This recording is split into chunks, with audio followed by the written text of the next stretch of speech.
오늘은 우리 걸터코 16장에서부터 18장까지 같이 이야기해 보려고 하는데요. 16장, 17장, 18장인데 첫 번째는 절친한 법 이렇게 되어 있어요. 그러니까 친구 관계에 대한 이야기고요. 17장은 남자들이란 이런 제목인데 순결에 대한 이야기더라고요. 그리고 이제 18장은 진정한 아름다움, 어떤 외모에 대한 이야기들인데 어떻게 우리 딸들을 요 세 가지 영역에서 친구랑 또 순결 그리고 외모에 대한 이야기, 요즘 굉장히 문화에서 크게 공격받고 있는 부분이잖아요. 그래서 이 부분들 어떻게 딸들과 지혜롭게 이야기를 나눌 수 있을지 여러분과 함께 이야기 나눠보도록 하겠습니다. 먼저 이제 16장은요 이런 이야기 나눌 건데요. 성경적인 우정이 뭔가, 성경 여성성이 말하는 또 그런 우정이 뭔가를 먼저 살펴보고요. 성경이 말하는 좋은 친구가 있고 성경이 말하는 나쁜 친구가 있어요. 이 좋은 친구와 나쁜 친구 사이 속에서 엄마가 해야 될 역할은 뭔가, 그리고 또 우리 교회 안에도 친구들이 있잖아요. 교회 안에 이 서로 다른 스테이지에 그 우리 친구들을 어떻게 서로 도와주고 또 사랑 안에서 잘 또 함께 지낼 수 있을지 교회 안에서 친구 이야기 먼저 이제 함께 나누고 17, 18장으로 넘어가려고 하는데요. 우리 아이들 10대 시대 친구 진짜 중요하죠. 너무너무 중요해요. 저도 이거 준비하면서 언뜻 딱 생각나는 이야기가 하나 있었는데요. 저는 이제 고등학교 때 굉장히 인기가 있는 여자친구가 한 명 있었어요. 특별히 예쁜 것도 아니고, 막 그런 친구도 아니었는데, 아무튼 친구들 사이에 굉장히 인기가 많은 친구였거든요. 그래서 아이들이 이제 그 친구를 가지고 경쟁을 하는 거예요. 누가 더 그 친구랑 친해질 수 있을까? 막 그렇게 함께 경쟁했던 게 기억이 나요. 저도 그 경쟁했던 아이들 중에 그 친구의 사랑을 얻으려고 한 명이었었는데, 그러니까 아이들이 이렇게 친구랑 같이 시간을 보내면서 진짜 그 친구 때문에 너무 기뻐하고 행복하기도 하지만 또 친구들 때문에, 친구 관계 때문에 굉장히 힘들고 어려운 시간을 보내기도 하잖아요. 그래서 이 친구들 사이의 우정은 굉장히 중요한 일인데요. 오늘 이제 우리 아이들에게 이 우정을 어떻게 도와줘야 할지 계속해서 여러분이랑 이야기를 나누고 있습니다. 성경이 말하는 우정이란 뭘까? 또 성경적인 여성성이 말하는 우정이란 뭘까? 우리는 이제 성경을 쭉 이렇게 읽다 보면 사실은 그리스도인은 홀로 살 수 있는 존재가 아니라는 걸 알잖아요. 우린 교회도 공동체로 부름을 받았고 하나님 앞에서도 우리가 그냥 홀로 사는 게 아니라 누군가의 죄인이니까 도움을 받고 또 친구도 의지하고 또 하나님도 의지하면서 같이 자라가는 그런 우리들이니까요. 사실은 이제 친구가 꼭 있어야 돼요. 그래서 전도서 4장 9절 10절 말씀에 이렇게 되어 있어요. 두 사람이 한 사람보다 나음은 혹시 그들이 넘어지면 하나가 그 동물을 붙들어 일으키려니와 홀로 있어 넘어지고 붙들어 일으킬 자가 없는 자에게는 화가 있으리라. 이렇게 이야기하시거든요. 진짜 모든 사람한테 친구가 필요해요. 내가 넘어질 때 나를 쫙 붙들어 줄 수 있는 친구가 바로 내 옆에 있다면 얼마나 감사해요. 그래서 친구는 진짜 있어야 돼요. 그런데 우리가 그 친구가 있어야 되면 아무나 친구 삼으면 되는가? 그건 아니죠. 여기서 말하는 친구는 절친이에요. 그냥 우리가 두루두루 알고 있는 그런 사이를 이야기하는 게 아니라 정말 내 삶을 나눌 수 있는 어떤 친한 친구가 있는지를 이야기하는 건데요. 그렇다면 그냥 아무나 친구가 되는 게 아니라고 한다면 우리는 어떤 친구를 사귀어야 되고 또 어떤 친구를 피해야 하는가? 우리 아이들이 어떤 친구를 사귀어야 되고 어떤 사람과 절친이 되어야 되고 어떤 사람과는 그냥 아는 사람? 뭐 이런 모습으로 다녀야 될까?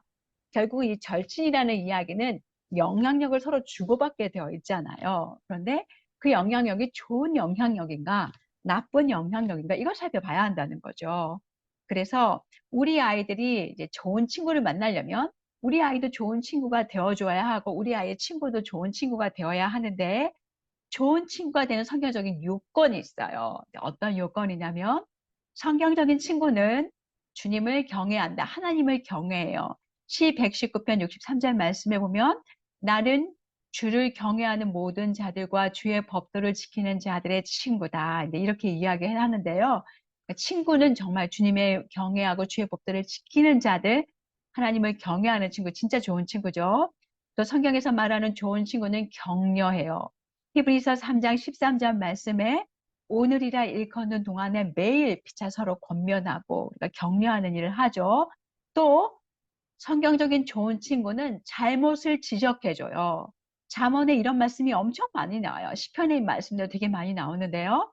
시편 27편 5절에서 6절 말씀 보면 면책은 숨은 사람보다 나음이라 친구의 아픈 책망은 충직으로 말미암은 것이니 정말 사랑하기 때문에 사실 여러분이 진짜 사랑하지 않으면 누구에겐가 뭔가를 견책하는 말을 해주기가 되게 어려워요. 내가 그 얘기를 하다가 이렇게 관계가 틀어질 수도 있잖아요. 그러니까 정말 조심해서 하는데 정말 사랑하는 마음 때문에 이야기할 수 있다면 정말 이제 친구를 향한 축직한 마음인 거죠. 그래서 성경적인 친구는 친구의 잘못을 지적해주고 또 성경적인 친구는 친구를 용서해줘요. 허물을 가리는 덮어주는 사람은 사랑을 구하는 사람이고 그것을 거듭거듭 말하는 사람은 이간하는 사람이라고 말씀하셨는데 진짜 우리가 친구를 사랑하면 그 친구의 허물을 덮죠. 또 성경적인 친구는 친구를 사랑해요. 친구는 사랑이 끊어지지 아니하고 형제는 위급한 때를 위하여 낳느니라 라고 이제 말씀이 되어 있는데 진짜 친구는 성경적인 친구는 서로를 사랑해 주죠. 그러니까 이런 친구가 정말 성경적인 우정을 나눌 수 있는 그런 친구들이에요. 그런데 우리가 이제 그런 친구들이 되어야 되는데 우리 아이들도 그런 친구들을 찾아야 되는데 사실은 우리 아이들에게 가장 친한 친구는 우선 먼저는 우리 엄마예요. 엄마가 가장 친한 친구가 되어줘야 한다는 거예요. 그러면 엄마에게도 위에서 말했던 저 조금 전에 여러분과 함께 나눴던 좋은 친구의 여건을 엄마가 다 가지고 계셔야 되죠. 엄마가 하나님을 경외하는 사람이어야 하고 엄마가 우리 아이들을 가장 열렬하게 격려하는 치어리더이셔야 하고 또 우리 아이들이 잘못했을 때 성경적인 조언과 지도를 가지고 아이들의 사랑을 잃어버릴까 봐 말하지 못하는 엄마가 아니라 충직하기 때문에 하나님께 신실하고 우리 자녀들에게 신실하기 때문에 아이들을 도와줘야죠. 성경적인 조언과 지도로 우리 아이들이 세상적인 잘못된 행동과 죄에 빠지지 않도록 엄마가 지켜줘야 되고요. 그럼에도 불구하고 또 우리 아이들의 허물을 덮어주고 빨리 용서하고 계속해서 사랑하는 그런 모습들을 보여줘야 된다는 거죠.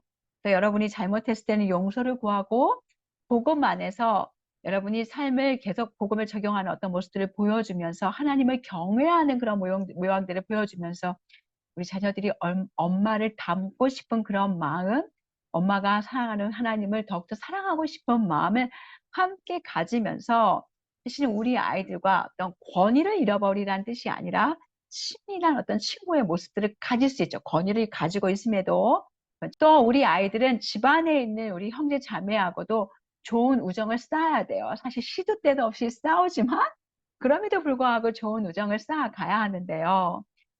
참 감사하게 우리 교회에서 우리 아이들이 그렇게 자라가고 있는 것 같아요. 싸우지만 그럼에도 가정 안에서 우정이 자라요.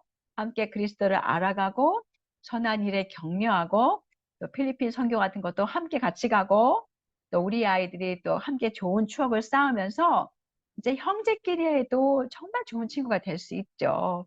그런데 때때로 이제 우리 아이들이 어떤 시즌에 친구가 없을 수도 있죠.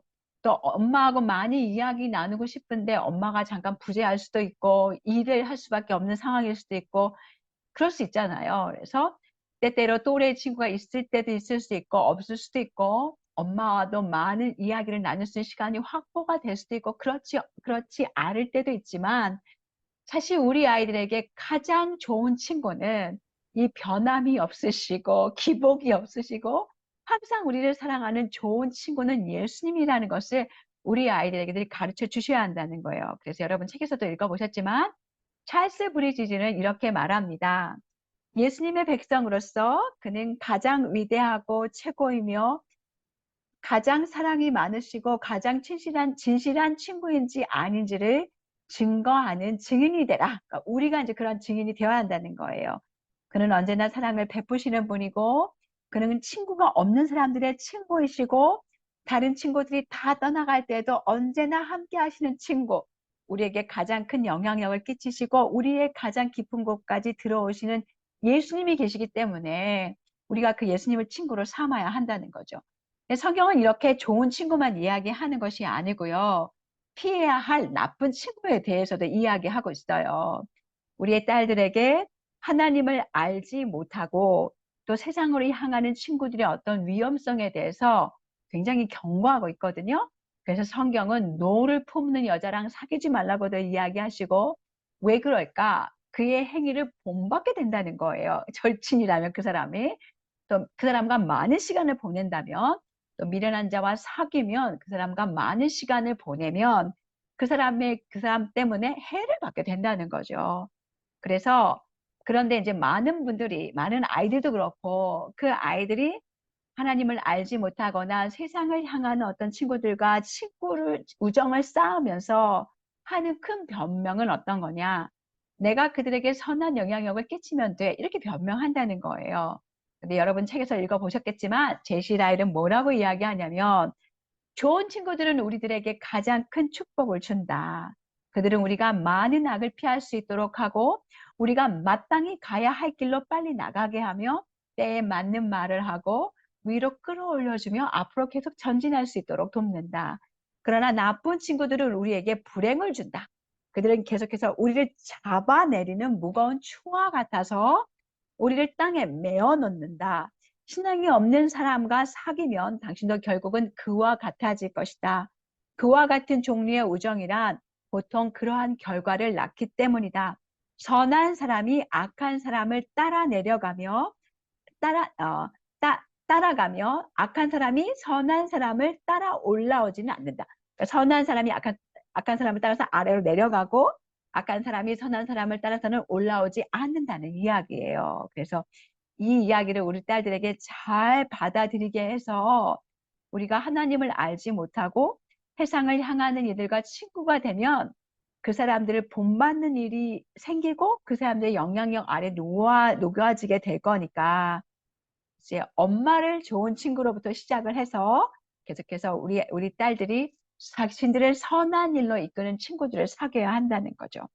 그래서 이제 엄마들이, 여러분의 딸들이 친구들을 사귈 때 살펴보셔야 할 일이 있어요. 해야 할 일이 있으신데 어떤 일을 해야 하냐면, 딸들의 친구들이 우리 딸에게 미치는 영향력, 또 우리 딸들의 친구들에게 미치는 영향력을 잘 관찰하셔야 한다는 거예요.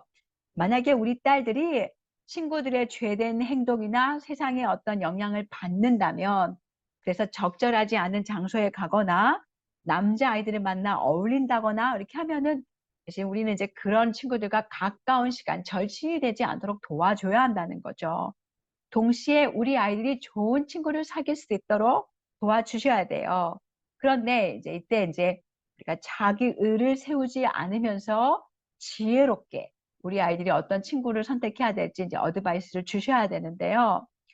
아이들이 때때로 이제 그런 상황이 있을 때 때때로는 친구를 끊어야 되는 어떤 상황이 있을 수도 있잖아요. 그런데 그럴 때 해도 여러분이 우리 아이들의 가장 좋은 친구가 된다고 하면 우리 아이들 그 시절을 힘들고 어려운 시즌이지만 그래도 조금 더 수월하게 보낼 수 있지 않을까라는 생각이 들어요. 그래서 엄마와의 자녀와의 어떤 우정이 견고해진다면 이런 시간들도 엄마에게 자기 어려움을 토로하면서 우리 아이들이 자라가는 그런 시간이 되지 않을까라는 생각을 해봅니다. 또 이번에는 교회 안에서의 어떤 친구 관계인데요. 이제 뭐 교회 안에 다 죄인들이 있고 또 우리 아이들이 자라가는 어떤 과정 중에 있고 미숙하기 때문에 갈등도 생기고 어려운 일들이 생기잖아요. 이제 그럴 때, 그러나 그럼에도 불구하고 우리가 교회 안에서 함께 한 몸으로 이렇게 자라갈 때 여러분이 우리 아이들이 교회 안에서 서로 왕따시키지 않도록 자기의 의를 가지고 다른 친구를 판단하지 않도록 잘 도와주셔야 돼요. 그러니까 제가 우리 조금 앞에 서 있는 부분을 조금 이제 여러분이 놓치지 말아야 될 것은, 우리가 꼭 예수 믿는 사람만 친구로 딱 만들어서 다른 사람들하고는 뭐 상종도 하면 안 돼, 이런 의미가 절대 아니에요. 여기서 말하는 친구는 절친이에요.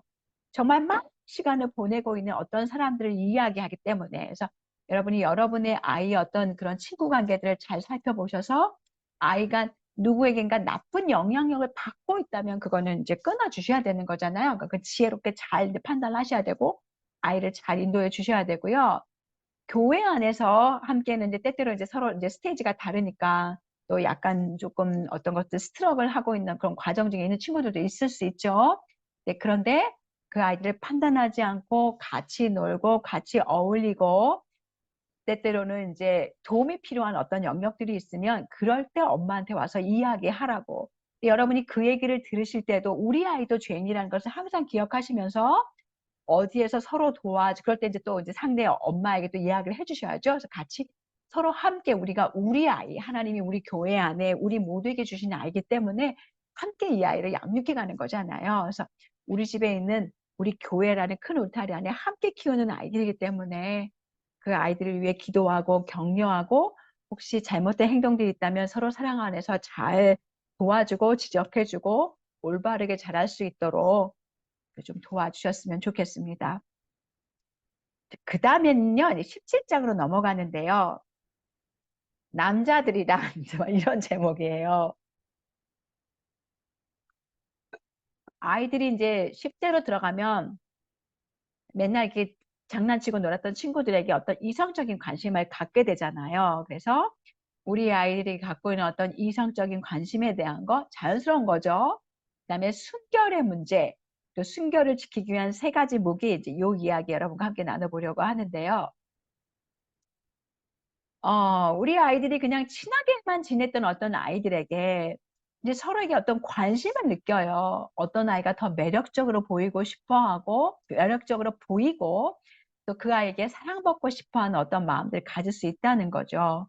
그래서 여러분도 모르는 어떤 사이에 우리 아이들의 마음속에 어떤 남자 아이들이 중요한 존재로 들어올 수도 있어요. 제가 초등학교 6학년 때 제가 좋아한 게 아니라 친구들한테 떠밀려가지고 한 친구가 어떤 남자친구를 너무너무 좋아했는데 아주 잘생긴 우리 반 반장이었어요.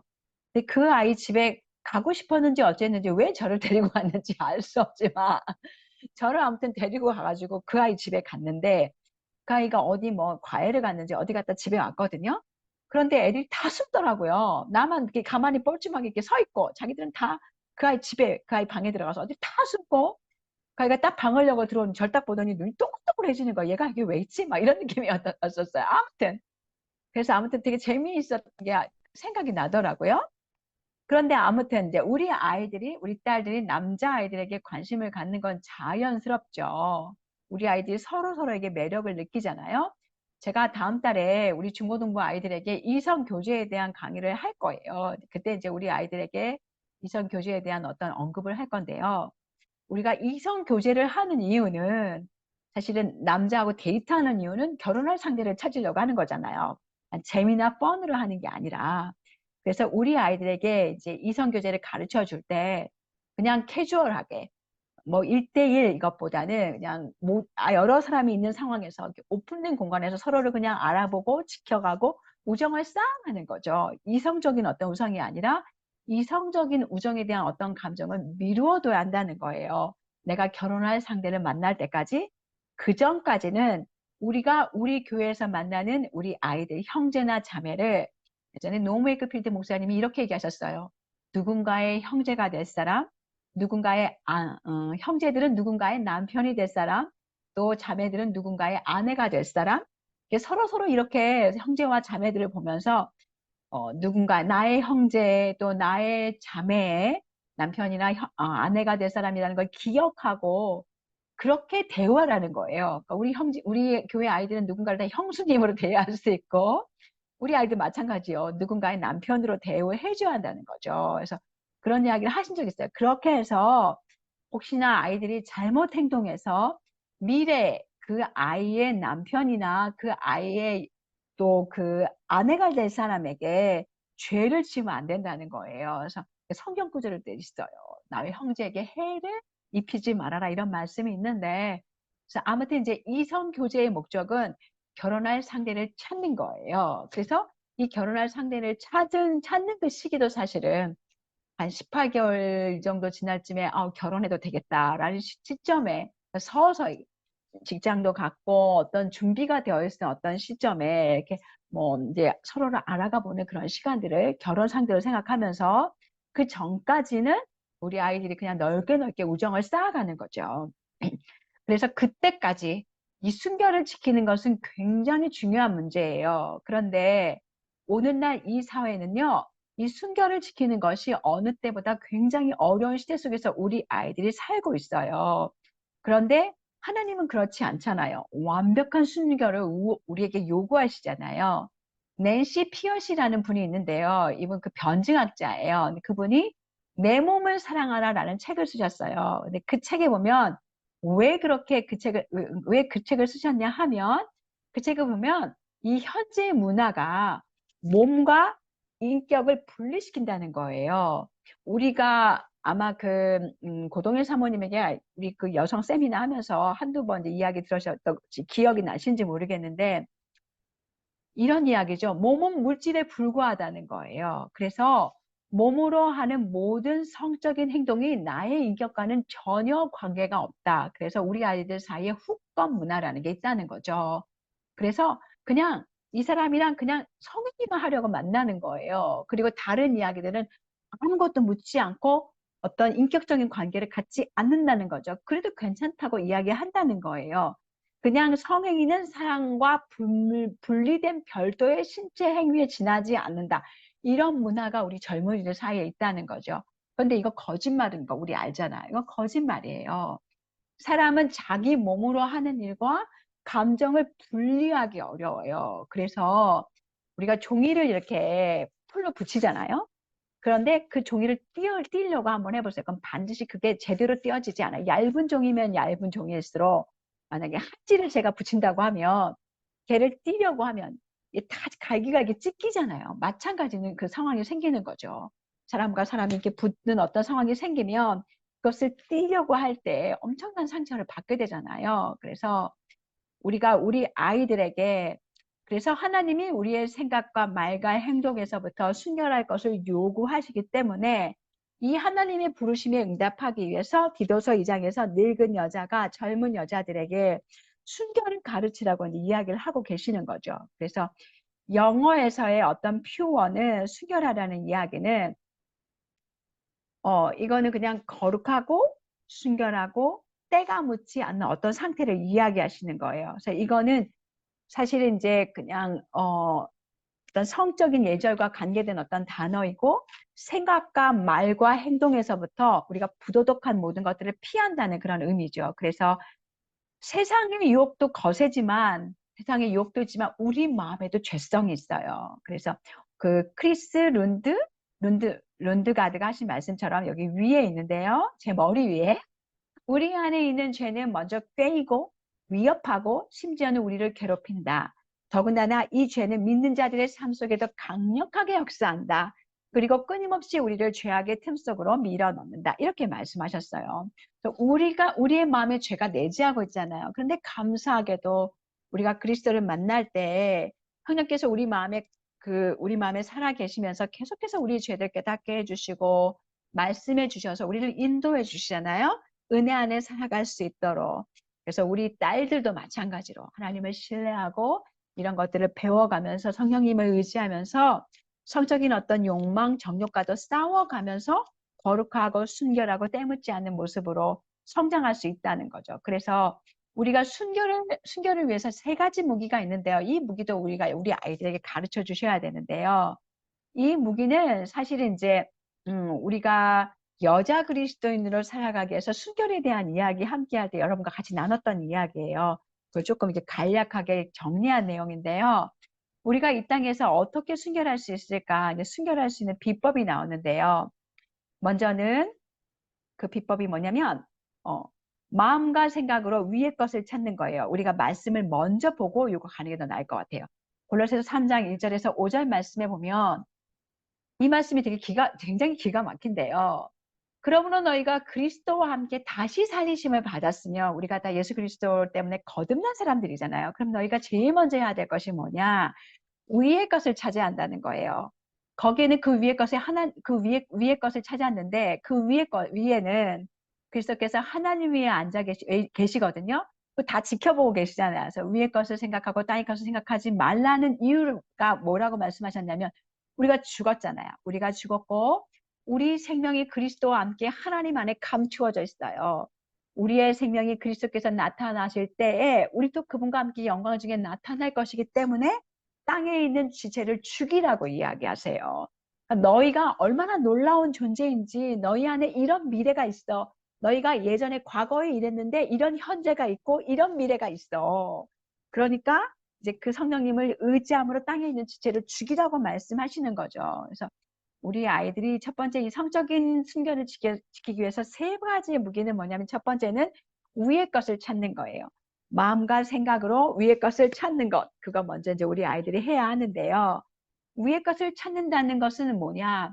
우리가 이제 어떤 죄든, 성적인 죄든, 여기서 아까 그 잠깐 이렇게 열거했던 모든 죄들을 이길 수 있는 그 비결은 뭐냐면, 죄에서 자유하고 마음과 생각 모든 것에서부터 순결을 지킬 수 있는 그 동기는 뭐냐? 십자가를 통해서만 가능한 거잖아요. 그래서 예수님이 우리를 십자가에서 용서해 주셨다는 것은 네 맘대로 살아 이 얘기가 아니라, 하나님이 죄를 미워하시기 때문에 예수 그리스도의 십자가와 복음은 우리를 그냥 죄를 사해 주는 것에서만 끝나는 것이 아니라, 동시에 우리가 죄를 버리라고 요구하고, 아까 말씀처럼 내가 땅에 있는 지체를 죽이라 이렇게 얘기하시잖아요. 그 죄를 버리라고도 얘기하시고, 또 그 죄를 극복하기 위해서 성령께서 우리 안에 사시면서 계속해서 우리를 도와주신다는 거, 약속해 주신 그 죄를 너희가 극복할 수 있을 거야. 내가 도와줄 거야. 이 약속까지 함께 같이 있는 거예요. 그래서 그것의 시작이 위의 것, 내가 누군지, 어떤 존재인지, 그리스도께서 나를 위해서 무엇을 하셨는지를 기억해야, 그 사랑과 은혜에 감동해야 내가 죄를 버릴 마음을 우리가 가질 수 있다는 거죠. 그래서 그렇게 이제 우리가 위의 것을 찾아야 되고요. 갑자기 후루룩 올라가 버렸어요. 제 원고가. 잠깐만요.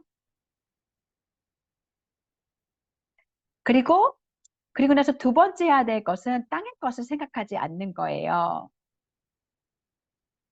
땅의 것을 생각하지 않는 건데, 이 땅의 것을 생각하는 것에, 땅의 것을 생각하지 않는 것이 어떤 뜻이냐면, 작은 빌미라도 허락하지 말라는 거죠.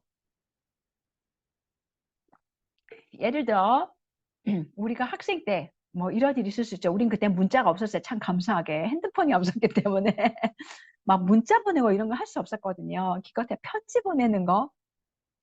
근데 그것도 자주 보내는 게 쉬운 일이 아니죠. 아무튼 매일매일 만날 수 있는 것도 아니고. 예를 들어 우리 아이들이 학생회를 섬기면서 한 남자친구한테 뭐 학생회 때문에 문자를 보냈어요. 그런 비슷한 얘기예요. 책에 있는 내용이랑. 근데 서로 교회를 섬기는 이야기를 하다가 슬쩍 다른 걸로 넘어가요. 서로의 하루 일과가 궁금해지고, 이제 문자를 주고받는 일이 어쩌다 보니 일과가 되어버렸어요. 개인적이고 장난스럽게 문자가 변해가 버리고, 어떻게다가 그 아이가 좋아하는 마음을 들고, 그러다 보면 이제 하루 종일 그 아이의 생각만 하게 된다는 거잖아요. 그러면 이 문자를 스탑해야 되는데 그 문자를 스탑할 수가 없어요. 그럼 이 친구가 문자를 스탑할 수 있는 방법은 사실 엄마에게 상황을 이야기하고 도움을 받아야 하는데, 이제 괜한 잔소리만 듣겠다 싶으니까 얘기를 하지 않죠. 물론 문자를 보내기 나쁜 일은 아니죠. 그런데 그럼에도 불구하고 그 일이 뭔가 마음이 커져가는 어떤 상황을 만들고, 또 자기가 해야 하는 어떤 일들에 이게 복잡하게 뒤엉키게 되고, 그러면서부터 뭐 거짓말을 하게 되는 그런 상황들이 생긴다면, 어쩌면 이제 죄를 부추기는 어떤 일, 작은 빌미를 주었기 때문에 그 일로 인해서 일이 커져가는 어떤 상황이 될 수 있다는 거죠. 그래서 로마서 13장 14절 말씀에 보면, 우리 주 예수 그리스도를 옷 입고 정욕을 위하여 육신의 일을 도모하지 말라 말씀하셨고, 또 우리 그 책에, 여자 그리스도의 사랑하게 책에 보면 음행을 피해라, 이 flee, 도망가라라는 이 말이 여러분 다 기억하시겠지만, 재빨리 도망가라, 가능한 한 빨리 달려서 도망가라, 그 자리를 벗어나야 된다, 이제 이런 의미가 있다는 것을 기억나실 거예요. 그래서 그냥 걸어서 도망가는 거는 부족하다는 거죠. 그래서 할 수 있는 한 빨리 그 유혹에서 빠져나와야 돼요. 내가 할 수 있어 이렇게 하면 안 된다는 거죠. 그래서 우리 아이들이 만약 아까 그 전에 그 상황에서 만약에 이 문자를 주고받고 있던 그런 상황이 있다면, 엄마에게 이야기하고 도움을 청하고 그 친구한테도 이야기하고 문자를 끊어야지 사실은 이제 이 일들이 이제 스탑이 될 수 있고, 아이가 계속해서 순결함에서 자라갈 수 있는 일이 될 수 있는 건데, 근데 이제 내가 이 문제를 스스로 할 수 있어. 그러면 이제 일이 진행이 더뎌지게 되는 거예요. 육적을 어떤 욕망을 느끼게 하는 사람, 장소, 시간, 원인들을 찾고 또 그런 것에서 빌미를 주지 않으려면 어떤 성경적인 전략이 필요한데요. 제일 먼저 우리가 죄에서 이겨나기 위해서 해야 되는 일은 고백해야 하는 일이에요. 엄마와 상의하고 고백해야 하는 일을 해야 한다는 거 우리 딸들에게 좀 알려주면 좋겠고 우리도 마찬가지예요. 우리도 고백해야 돼. 누군가 이런 어떤 상황이 여러분에게 있다면 세 번째는요. 정직하게 책임감이 있는 사람이 되라 이제 이런 이야기를 했는데요. 이건 무슨 뜻이냐면 사람들에게 어떤 우리에게 갖고 있는 어떤 경향이 있는데 어떤 경향이냐면 아담과 하와가 죄를 범한 후에 자신들의 죄를 숨기려고 하잖아요. 그런데 그들이 어떤 불순종한 어떤 책임을 회피하려고 하죠. 우리도 그런 경향이 있다는 거. 죄를 숨기려고 하고 또 비난을 피하려고 하는 어떤 시도는 굉장히 위험한 거라는 거죠. 그러면 우리가 순결함에서 자랄 수 없기 때문에 하나님이 순결함에서 자라가게 하기 위해서 우리 딸들에게 엄마를 주셨어요. 그러니까 여러분이 이 죄에 싸워갈 수 있도록 우리 딸들을 도와줘야 되는데 여러분은 우리 딸에게 최고의 상담가고 지원가고 격려자이거든요. 그래서 우리 딸이 엄마와 이야기를 함께 나누면서 하나님의 은혜를 충분히 누릴 수 있게 도와주셔야 돼요. 그래서 죄를 숨기지 말고 솔직하게 이야기할 수 있도록 여러분이 끌어내어 주셔야 되고 그리고 아이들과 함께 이야기 나누시면서 조심해야 하시는 것은 취조하는 어떤 경찰서에서 물어보는 것 같은 그런 분위기를 만들지 마셔야 하고요. 계속해서 우리 딸들이 엄마를 사용해서 하나님이 엄마를 사용하셔서 잘못된 부분은 교정하고 또 격려받을 수 있도록 순결하면서 성장할 수 있도록 도와주셔야 되는데요. 특별히 이제 제가 가끔 우리 애들한테 그런 얘기를 듣는데 애들끼리 진실 게임을 한대요. 제가 이성교제 때도 잠깐 이제 아이들에게 가서 이야기하려고 그러는데 진실 게임을 하면서 나는 누굴 좋아해, 누구는 누굴 좋아해 이런 얘기도 하나 보더라고요. 그런데 이제 이렇게 하는 것은 지혜롭지 않다는 것을 우리 딸들에게 가르쳐 줘야 한다는 거예요.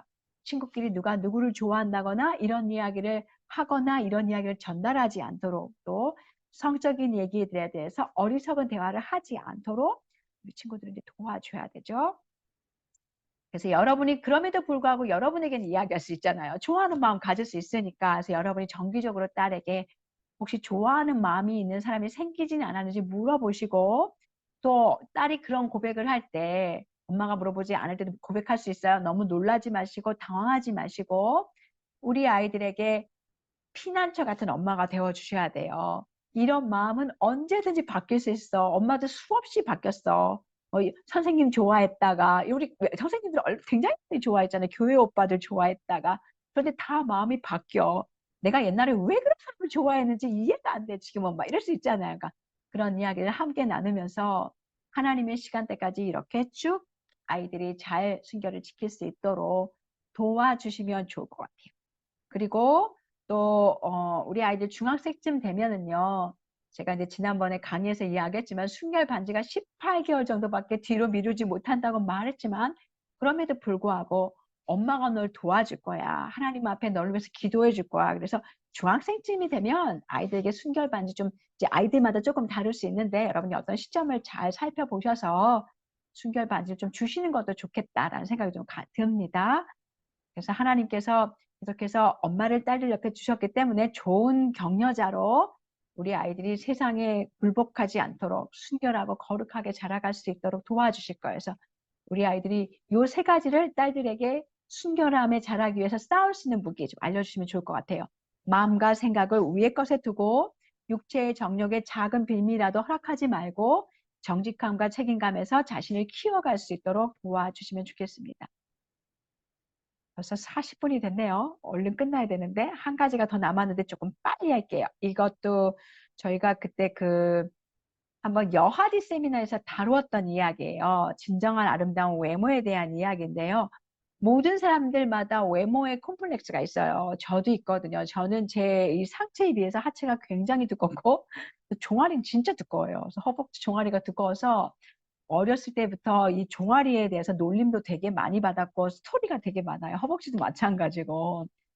그런데 그런 놀림을 많이 받고 이제 뭐 그런 시간들도 아무튼 보냈지만, 근데 지금 이렇게 생각해 보니까, 아, 하나님이 나한테 이런 꿀벅지, 튼튼한 종아리를 주신 이유가 있구나. 라는 생각이 들어요. 진짜로. 왜냐면 서서 강의할 때가 많으니까 튼튼한 다리가 있으니까 얼마나 감사해요. 그래서 이렇게 이제, 아, 하나님 목적이 이거구나라고 발견하는 어떤 시점이 있었는데, 그 시점이 이르기 전까지는 정말 힘들고 어려운 시간을 저도 사춘기 때 보냈죠. 성형수술하기도 힘든 어떤 부위니까. 아무튼. 근데요, 아무튼 이제 누구나 마음에 들지 않는 어떤 컴플렉스 외모들이 있어요. 그런데 이제 어떤 부모님들은 부추기죠. 너가 잘하면 내가 너 쌍꺼풀 수술해줄게. 뭐 코 이렇게 수술해줄게. 가슴 확대 수술해줄게. 이렇게 부추겨주는 그런 부모님들이 있어요. 그런데 많이 생각해 보셔야죠. 오늘날 사람들이 이제 기대하는 어떤 아름다움이 있는데요. 사실은 이제 그 아름다움을 이루는 일이 사실 불가능한 일이죠. 왜 그게 불가능한 일이냐? 심지어 모델 사진도 다 합성하잖아요. 다 포토그래피로 다 바꾸잖아요. 포토샵으로. 그래서 진짜 세상이 말하는 어떤 기준을 이루기는 너무너무 어려운 시대에 우리가 살고 있어요. 아름다움, 세상이 추구하는 어떤 아름다움은 환상이고, 그럼에도 불구하고 많은 사람들이 겉모습을 아름답게 가꾸는 일에 돈과 시간과 열정을 쏟아붓고 있죠. 그래서 우리는 이제 그렇게 하지 않게 진짜 뭐가 아름다운 것인지 생각해 봐야 되는데요. 어, 왜 우리가 이제 그런 상황들 속에서 육체적인 아름다움을 쫓아가고 있을까요? 육체적인 아름다움을 추구하는 이유는 우리가 아름다우면 이런 일이 있을 거야 라는 약속 때문이라는 거야. 아름다움은 아름답다면 행복하고 성공할 거야.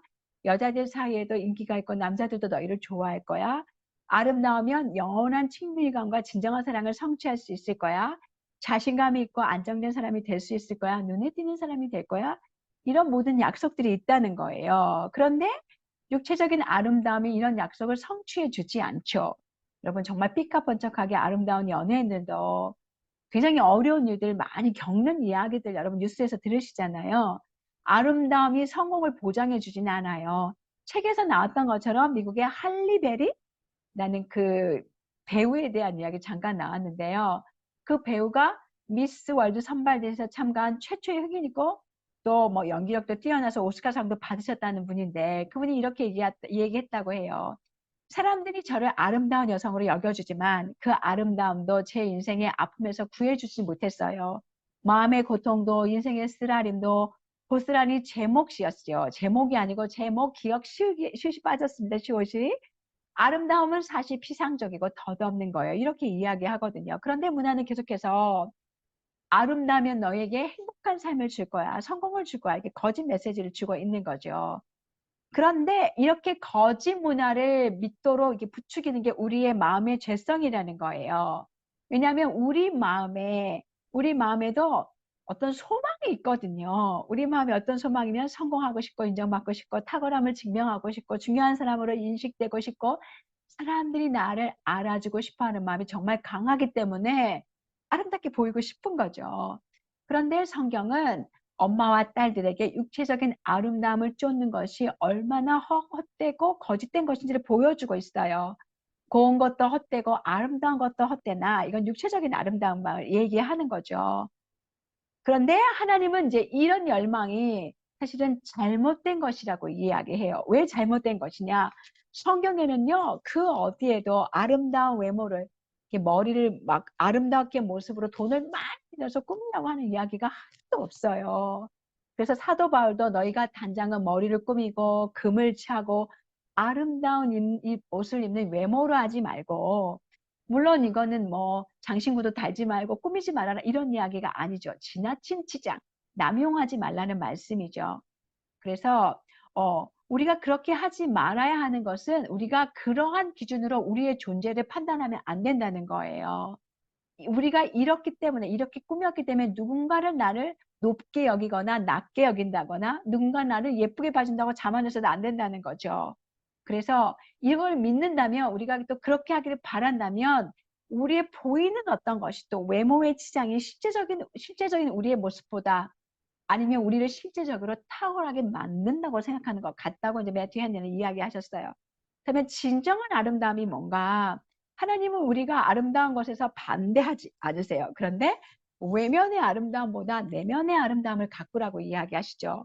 베드로전서 3장 4절 5절 말씀에 보면 마음에 숨은 사람을 온유하고 안정한 심령에 썩지 않는 것으로 가꾸라고 이야기하시는 건데, 그것은 단지 조용한 성품을 이야기하는 것이 아니라 어떤 대가를 치르더라도 자신의 인생에, 우리 다 인생에 폭풍우가 있잖아요. 왔다 갔다 하는 그 폭풍우가 있고 때때로는 그 폭풍우가 이해 안 되는 폭풍우가 있다 할지라도 그럼에도 불구하고 그때 하나님을 신뢰함으로 온유하고 안정된 어떤 심령을 가진 여인은 진짜 아름다운 여인이라는 거야. 하나님이 인정하시는 아름다운 여인이라는 거죠. 그 얘가 바로 예수님의 어머니 마리아예요. 예수님의 어머니 마리아에게 천사가 나타나서 너희가 아들을 낳게 될 거야. 아들을 잉태했어라는 이야기를 할 때 기가 막힌 이야기잖아요. 그런 모습을 보면 약혼했는데 결혼도 안 했는데 얼마나 불경건한 여인으로 보일 거고 낙인을 찍히고 오해를 받아야 되는 그런 상황임에도 불구하고 주의 여종이오니 주의 뜻대로 되기를 원합니다. 이렇게 말하잖아요. 하나님의 뜻에 순종하잖아요. 그러니까 하나님을 신뢰했기 때문에 이런 상황 속에서도 온유하고 안정된 마음을 가질 수 있다는 거예요. 그런데 이 아름다움이 정말 사라지지 않는, 하나님이 보실 때 너무나 아름다운 아름다움이고, 또 여자들을 볼 때, 다른 사람들이 볼 때도 시간이 지나면 어쩌면 외적인 아름다움은 사라지고, 우리도 그런 거 많이 알잖아요. 처음 인상과는 다르게 보면 볼수록 예쁜 사람이 있고, 처음 인상은 너무 예쁜데 보면 볼수록 아닌 사람이 있잖아요. 이제 그런 것처럼 우리 교회는 다 보면 볼수록 예쁜 자매님들만 있어서 너무 감사해요. 정말 다 보면 볼수록 너무 예뻐요. 너무너무 감사해요, 진짜. 그래서 진짜 눈에 보이는 어떤 아름다움은 몇 남자들이 잠깐 눈길을 줄 뿐이지만 하나님을 향한 신뢰의 아름다움을 가진 여성은 계속해서 모든 사람에게 큰 영향을 끼칠 수 있을 거라는 거죠. 그래서 이제 그 다음에 우리 딸들이 추구해야 될 아름다움이 있어요. 리스트가 쫙 있어요. 여러분이 이 리스트들 천천히 한번 살펴보세요. 우리 아이들이 얼마만큼 성경보다 외모를 더 가꾸는 데 시간을 많이 쓰고 있는지, 화장에 돈을 많이 쓰는지, 하나님의 영광을 돌리는 데 많이 쓰는지, 아니면 자신의 만족을 위해서 살을 빼는지, 그것조차도 하나님께 영광을 위해서 살을 빼고 자신을 절제하는지, 다른 사람에게 좋은 인상을 주려고 날씬하는 건지, 아니면 하나님께 영광을 돌리기 건강한 몸을 위해서 건강한 식습관을 하는지, 이런 부분 살펴볼 수 있겠죠. 또 다 마찬가지예요. 우리가 하나님께 봉사하기 위해서 강건한 몸을 만드는 것인지, 내 외모에서 바꾸고 싶은 부분이 있는지, 아니면 하나님이 창조하신 모습 그대로 받아들이고 감사하는지, 다른 친구들의 모습에 우리 아이들이 질투하고 있는지, 아니면 그 부분을 예쁘게 하나님 만들어주셨으니까 예쁘다 하고 박수 쳐주고 감사하는지, 누군가의 옷장을 부러워하고 있지는 않은지, 친구들이 새 옷 사면 같이 기뻐해 주는지, 어떤 모임에 참석했을 때 내 모습과 다른 사람들을 비교하는 어떤 죄를 저지르지 않고 사랑을 베풀고, 또 하나님께서 이런 사랑을 베풀기를 이제 하나님께 간구하는지, 또 단정하지 못한 옷차림을 입어서 관심을 집중시킬 어떤 의도를 가지고 옷을 선택하는지, 아니면 하나님을 기쁘시게 하려는 어떤 의도를 가지고 옷을 선택하는지, 이 단정함에 대한 이야기는 한 번 더 이야기를 나눌 거예요. 그래서 여러분 스스로에게도 물어보시고요. 그리고 우리 딸들에게도 물어보시면 좋을 것 같아요. 우리는요, 진정한 아름다움을 우리가 쫓아가려면 정말 하나님의 주권을 인정해야 하고, 우리가 한 게 하나도 없잖아요. 우리 외모에 정말 하나도 한 게 없어요. 하나님이 우리에게 이 몸을 허락하신 거니까 우리의 외모들을 받아들이고 감사하고, 하나님이 나를 만드셨기 때문에 여러분의 모습을 보면서 이렇게 뭔가 이렇게 부족하고 연약한 그런 모습들, 세상의 어떤 관점으로 삐뚤어진 모습으로 보는 모습들을 회개하고, 우리가 누군가의 모습을 볼 때에도 하나님의 걸작품으로 보지 못한 삐뚤어진 우리의 모습들을 회개해야 할 것 같아요. 이게 글래디스 아일워드라는 분의 이야기가 나오는데요. 저는 이 책을 그 엘리자베스 엘리엇이 직접 쓰셨고 한국말로 번역되어 있어요. 그래서 그 책을 저도 그냥 읽었는데요. 그 책에도 나왔고 여러분의 책에도 짧게 나와 있지만, 어렸을 때부터 미국에는 정말 거의 다 금발인데 혼자 검은 머리에다가 145cm밖에 자라지 않았으면 정말 작은 키잖아요, 미국에서. 우리나라에도 뭐 그럴 수 있지만. 그런데 중국에 딱 선교사로 가서 상하이의 부둣가에 딱 서서 우와 너무 놀란 거죠. 와 하나님 이유가 있으셨군요. 그땐 거의 선교사님들이 없었던 시대인데 금발머리였다면 키가 큰 사람이었으면 얼마나 두드러져 보였을까요? 얼마나 많은 걸림돌이 되었을까요? 정말 놀라우신 하나님의 목적을 그 나라에 가서 발견한 거죠. 그래서 여러분의 모습을 결정하신 분은 하나님입니다. 우리가 하나님이 우리에게 우리의 키도 또 외모도 가슴의 크기도 두꺼운 종아리도 다 주님이 만드셨기 때문에 우리가 우리 외모를 불평하기보다는 다윗처럼 우리를 만드신 하나님께 감사해야죠. 하나님, 제가 하나님께 감사한 것은 하나님을 나를 지으신 것이 정말 기묘합니다. 주께서 나를 지으신 이 모든 일들이 하시는 일이 기이함을 너무 기이함을 내 영혼이 잘 압니다. 이런 고백이 우리에게 있어야 될 것 같아요. 그래서 여러분의 몸에 대해서 언제 감사하셨는지 저도 잘 모르겠어요. 잘 생각이 안 나요. 많이 불편하지 않지만 이제는 하나님을 신뢰하니까 하나님의 주권을 인정하니까 저는 감사는 하지 않았던 것 같은데 많이 아주 풍성한 감사는 하지 않았던 것 같은데 풍성한 감사를 드려야 할 것 같다는 생각이 듭니다. 그래서 우리가 이제 외면적인 아름다움을 쫓는 것에서 이렇게 멈추는 것을 그치는 것보다 거기를 그치는 것에 그치지 말고 정말 내면의 아름다움, 하나님을 신뢰함으로 우리의 내면을 더 굳게 고요하고 안정된 심령으로 자라가는 일에 여러분도 잘하시고 우리 딸들도 잘할 수 있도록 도와주셨으면 정말 감사하겠습니다. 그렇다면 더욱더 아름다운 하나님의 딸들의 모습으로 살아가실 수 있을 것 같아요. 나눔과 적용을 위한 질문인데요. 우리 아이들이 친구 관계 속에서 이제 무엇을 도와줘야 할지 이제 여러분 한번 살펴보시면 좋을 것 같아요. 좋은 친구는 하나님을 경외하고 격려하고 잘못을 지적해주고 허물을 덮어주고 용서하고 사랑한다고 했는데 여러분 스스로는 이런 친구가 되어주고 계시는지 또 우리 딸은 이런 친구인지 또 우리 딸의 친구는 어떤지 그래서 우리가 이제 서로 좋은 친구가 되기 위해서 우리 딸들이 자라가야 될 부분, 나도 자라가야 될 부분이 어떤 것인지 함께 같이 이야기할 수 있을 것 같아요. 그리고 또 두 번째, 우리 아이들의 친구 관계 속에서 우리가 무엇을 또 도와줘야 되는지 좋은 친구는 하나님을 경외하고 또 격려하고 잘못을 잘 지적해주고 허물을 덮어주고 용서하고 사랑해야 되는데 그것도 마찬가지 이거 2번 아니죠. 제가 잠깐 문자가 나오는 바람에 다시 해야겠다. 두 번째로 우리 아이들이 이성에 대해서 이제 이야기들을 우리 애들이 여러분에게 하고 있는지 모르겠어요. 그래서 그때 여러분이 편안함을 주려고 하는지 우리 아이들이 육체의 비밀을 주고 있다는 것을 느낄 때 그 상황이 피할 수 있도록 어떻게 여러분이 우리 아이들을 도와주고 있는지 아니 혹시 여러분의 경험담이 있다면 나눠주셔도 좋을 것 같아요.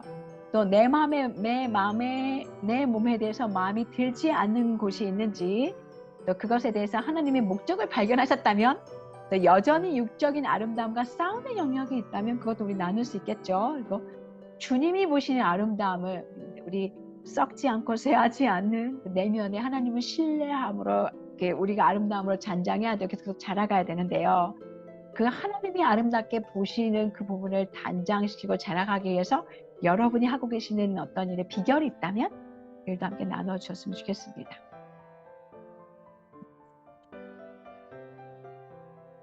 오늘 여러분 어떠셨어요? 야, 이제 우리 딸들에게 어떤 친구를 가질 수 있도록 도와줄 수 있을지, 아니 우리 딸이 어떻게 좋은 친구가 되어줄 수 있을지 어떤 기준들을 가지실 수 있었을 것 같고요. 또 이성 교제에 대한 어떤 생각들도 그런 유혹에 빠졌을 때 어떻게 순결하게 우리 딸이 자신을 지킬 수 있을지 아이디어도 얻으셨을 거고요. 외모 지상주의인 이 땅에서 우리 딸이 영원한 아름다움, 하나님 보시는 아름다움, 이 내면의 아름다움을 고요하고 안정되게 하나님을 신뢰함으로 가질 수 있는 비결들 배우셨을 거라 생각합니다. 계속해서 우리 딸들과 함께 우리들도 하나님 보시기에 아름다운 하나님의 딸들로 빚어갔으면 좋겠습니다. 오늘도 함께 해주셔서 감사합니다. 다음 시간에 또 뵙겠습니다. 감사합니다. 사랑합니다. 또 만나요.